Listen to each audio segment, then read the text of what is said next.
Alright, hello to all my guys, gals, and non-binary pals out there across the electrical ocean.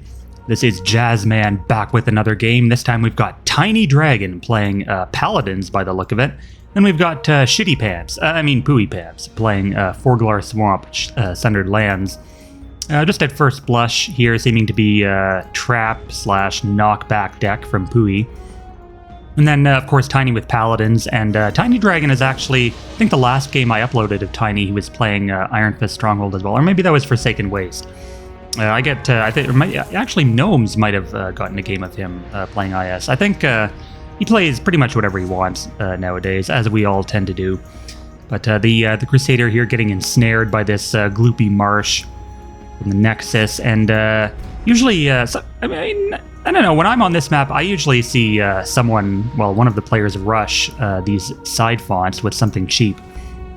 But by the look of Pooey's deck, seems like he would definitely benefit more from contesting the mid font, the impeding terrain, and stacking up traps. I wonder if he's running Minefield. Ooh, that would be really fun to see. Double Minefield and then Slam from the Cortices. Oh yeah, the Cortices the Infinite, the limited edition version of the Ferk Void Mage.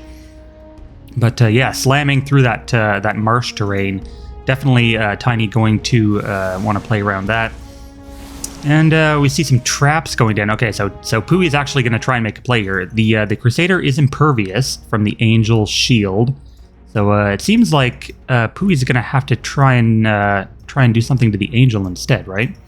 He's going to line up some traps. Maybe he can teleport in, and if only we were playing Savage Tundra, he could do a Gale Force. I guess Flood is also possible, but alright, I guess, okay, he changed his mind. He realized that's not what he wanted to do. Instead, choosing to just presumably lay down some traps and then back off. How long do these things last anyway? Yeah, 2 turns. So the traps are out. Of course, we can't see them. But TinyDragon, you could probably make an educated guess that they're like here or here, so that if Tiny decides to walk in with the Crusader, he'll get trapped. Of course, Forglar Swamp Sundered Lands is a pretty dangerous split with this kind of deck, because you always have like the potential for poison traps, venom traps. I think landmines also they're okay at Forglar Swamp split, aren't they?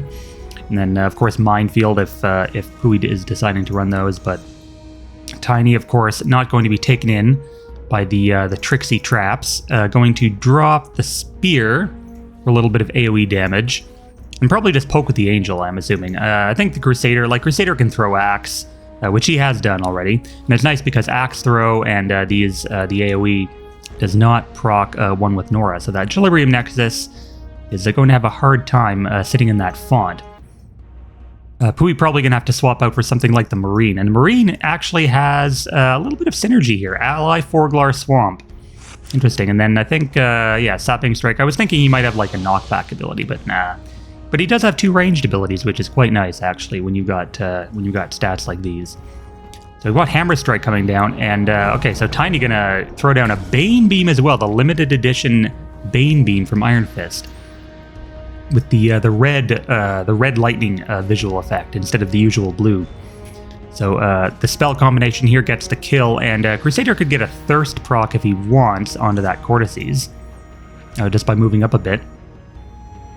It's a nice little bit of counterplay here from the Angel and as well as the Crusader, that both of them walking over the Hungry Mire terrain removes the marsh effect completely, rendering Tiny's champions free to move as they please.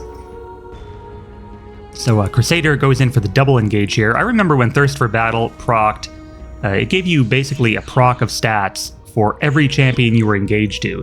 So you could basically run into three champions and get, +6 damage and +3 defense every turn.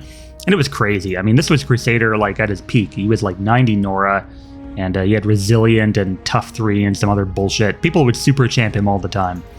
But the Hondor Memorial here going to be a little bit of a bane to Tiny in the face of this Cortices with Slam, because he's just going to get slammed into the relic here, making it a little easier for Pooey to dispose of them.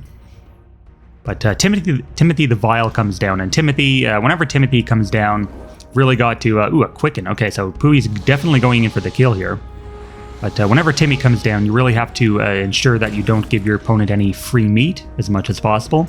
because these corpses are slow, but they do. The meat does add up in a longer game, and they can latch on. They're level 3 corpses actually, so they can latch on. They can explode if they get too close.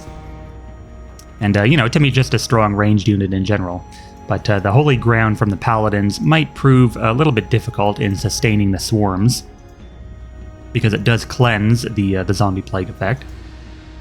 But the Marine, after finishing up the Crusader there, gets into that font for Pooey. And it did cost a spell, but I'm pretty sure Pooey is fairly happy with that trade. He's up on champs, and Tiny actually had to use 2 spells just to get the kill on Pooey's champion there. So if Tiny can get a return on this Draxar Marine, that would be great, but 20 HP is a little bit intimidating. You'd probably have to use 2 more spells in order to make that happen, but Northern Cross Priestess actually manages to get a second attack due to Iron Fist exploit, so we could see like an Earthquake come down and kill the Marine. And then, then Pooey would probably be in a little bit of trouble. Cortices and the Master Trapsmith are both fairly low in the HP department. And how long is this Angel away? Okay, so she's going to intensify in 4 turns. So still no action from these other fonts over here. Both players just completely concentrating on mid font for the moment, and it sort of makes sense. Pooey could have potentially sent the Trapsmith just down here to harass, but that would completely negate his usefulness because he wouldn't have anyone to grant traps to. He can't attack, so he can't actually take the font.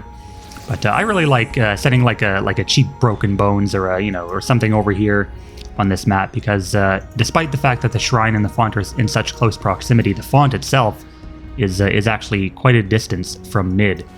So any champions that are forced to deal with whatever is contesting will take quite some time to get back to the main area of action.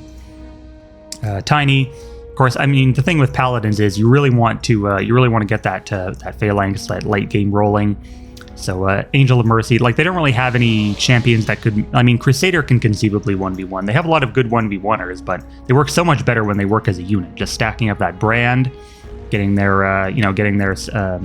radiances out, proccing protective. And Angel, interestingly, Tiny does not have Shroud on his Angel of Protection, which is a fairly common upgrade, but personally I prefer the Righteous Shield as well. So good on Tiny taking that upgrade there over Shroud. Shroud is great.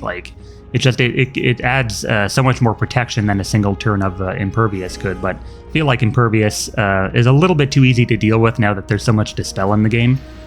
But the Bubble of Protection coming down here onto the Marine, and he also gets bodyguarded by the Boghopper Zombie. I don't know about that. I don't think Iron Fist doesn't have any spot Dispel, right? Unless there's something with Dispelling Blows out. But yeah, that bodyguard was sort of a waste by pooipants. He could have saved the zombie because the damage does not get eaten by Bubble first. It procs to the bodyguard. No, just check. Yeah, so bodyguard is proccing and Bubble is not. So a bit of a waste there of the Boghopper Zombie's life. He could have saved that for the Cortices or something. But the Consecrated Ground goes down by Angel of Mercy. Improve range. So everything of Tiny's is going to get a bit of extra range. So that'll be 2 to 6 range Angels with Hunter, Walker, and Protection. That's pretty scary in as far as ranged champions go nowadays. We'll see if Pooey can't somehow finagle a swarm before that Angel intensifies. It's intensifying in 1 turn. So Pooey can somehow get the kill here. It will be greatly beneficial to him if he can stop that. I'm trying to think if there's any if you were splitting with Shattered Peaks in this instance, you could definitely Vicious Harpoon into range on something like the Trapsmith. But as far as the Sundered Lands Forglar split is concerned, they don't really have any direct relocation unless you want to run Undertow. But and on this map, Undertow could actually be kind of useful since there is this water area around the mid-font. But Cortices does a little bit of spatial dysplasia onto the Angel, pulling her in 1 space, so she is not quite in range of Timmy. Horn of Order, maybe? If Horn of Order goes down onto this Trapsmith, he can drive the Marine, he can invigorate Timmy, and drive Timmy as well for 2 attacks. I don't think that would be quite enough, though. Because Marine, yeah, because Angel has Hunter Walker and 2 defense. That wouldn't be quite enough. Pooey would need a bit more to get that kill. And the problem is, if he doesn't get that kill and the Angel intensifies, then not only will the Bodyguard go away next turn, I'm pretty sure Tiny will have the be able to eat through that entire bubble on the Marine. Okay, so we're going to see a Dragonic Benediction actually giving Marine enough for a double tap, and there's a single hit from Timmy. Does he? I don't think he has the kill. Cortices needs 1 more AP to get an attack. Interestingly, Spatial Dysplasia does not go on the attack chain, so you can Spatial Dysplasia and attack if you have 7 AP. But Pooey tries to do a Hive, but unfortunately Hive procs at the start of the opponent's turn, and Intensify also triggers at the start of turn. In addition to Trail Hollow Ground, so that Hive did not take out the Angel as hoped for by Pooey. And Tiny are going to take full advantage of that mistake. Goes in for the Hondor Memorial for a little bit of brand, a little bit of extra damage, and probably going to take out that Timmy, I would think. I mean, Northern Cross Priestess can get a Relic Guardian proc, maybe. And then Timmy is going to get a hit from her, and then 2 hits from the Angel. And not quite in range of the Mercy, but Mercy can't really do much damage anyway. Timmy, of course, is easy target and defenseless, completely vulnerable without his harem of simps backing him up. And Cross Priestess, is actually going for the Marine. So how much damage is on that bubble? 27 is currently on the bubble before it pops. So is Tiny really not going to try and kill the Timmy here? I feel like he could have. Okay, so he's going to he's going to attack with the Cross Priestess. That's what I thought. And then the Angel to finish it off. Very nice. That does, of course, leave the Globe for Pooey there. But dead Timmy is poor compensation for 1 Norglobe, and Tiny actually takes the game after an Instill Panic goes down. So very nice, and we'll see everyone in the next one.